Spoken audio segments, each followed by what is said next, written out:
नमस्कार दोस्तों, कल मैंने एक गाना सुना दोस्तों। वो गाने के बोल थे, जैसा सोचोगे तुम वैसा बन जाओगे, जैसा कर्म होगा वैसा फल पाएंगे। ये गाना सुन के मुझे एक और स्टोरी याद आई दोस्तों।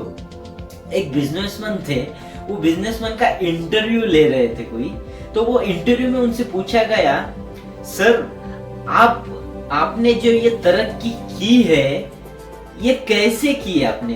तो वो बिजनेसमैन ने जो जवाब दिया ना दोस्तों, इससे हमें हमारे बिजनेस में भी कुछ फायदा हो सकता है और हमारा जो इनकम है वो और हम बढ़ा सकते हैं दोस्तों। तो वो बिजनेसमैन ने कहा, कुछ साल पहले मैं मोची का काम करता था, जूता सिलवाने का काम करता था, पॉलिश करने का काम करता था जूता, और एक पेड़ के नीचे सवेरे जल्दी उठकर जाके बैठ जाता था। दिन भर वहीं रुकता था। दिन भर में एक दो कस्टमर आते थे, 10-20 रुपए का काम होता था, तो उसमें मेरे घर का गुजारा चलता था। तब मेरे घर में बहुत टेंशन था पैसों की वजह से। एक दिन मैं तंग आकर वहां से अपना बैग पकड़ के घर निकलने के लिए निकला। घर जाते जाते रास्ते में एक थिएटर लगा। वो थिएटर से बहुत सारी पब्लिक बाहर निकल रही थी और कुछ पब्लिक मूवी देखने के लिए जा रही थी। वो पब्लिक देख के मुझे एक ख्याल आया।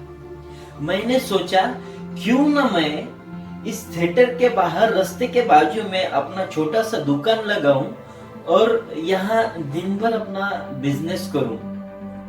दूसरे दिन मैंने सवेरे सवेरे जाके रास्ते के बाजू में थिएटर के सामने अपना छोटा सा दुकान लगाया। थोड़ी देर बाद पब्लिक का आना जाना शुरू हुआ।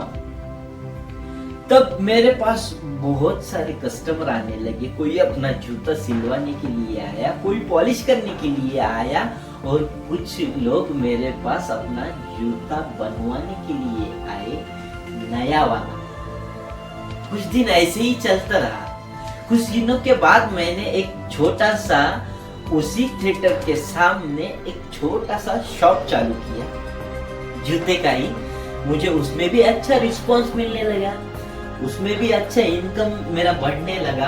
ऐसा चलते चलते मैंने कुछ सालों बाद ये सोचा कि मुझे इतने साल का तजुर्बा है जूता चप्पल बनाने का, क्यों ना मैं अपनी एक छोटी सी फैक्ट्री चालू करूं।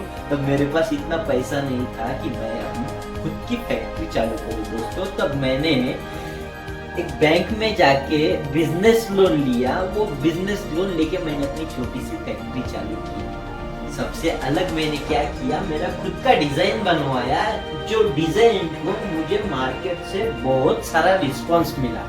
वो रिस्पांस मिलने के कारण मेरे इनकम में और बढ़ोतरी हुई।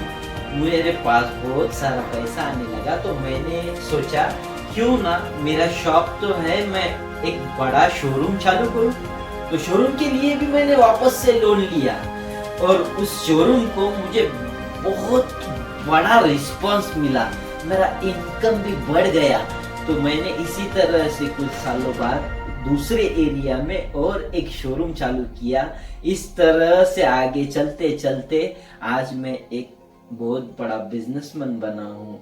तो दोस्तों, ये स्टोरी तो यहाँ खत्म हो गई है, लेकिन हम अपने बिजनेस में, अपने जॉब में और नेक्स्ट लेवल अपना बिजनेस बढ़ा के अपना इनकम किस तरह से बढ़ाए, ऐसी छोटी छोटी आइडिया के ऊपर हम काम करें।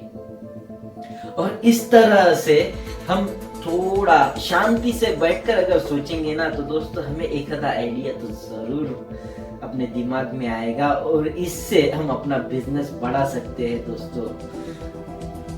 देखो, वो आदमी तो वही था, वो मोची वही था, लेकिन उसने सोचा और सोच के जो भी उसको विचार आया, अच्छा, उसके ऊपर उसने अप्लाई किया।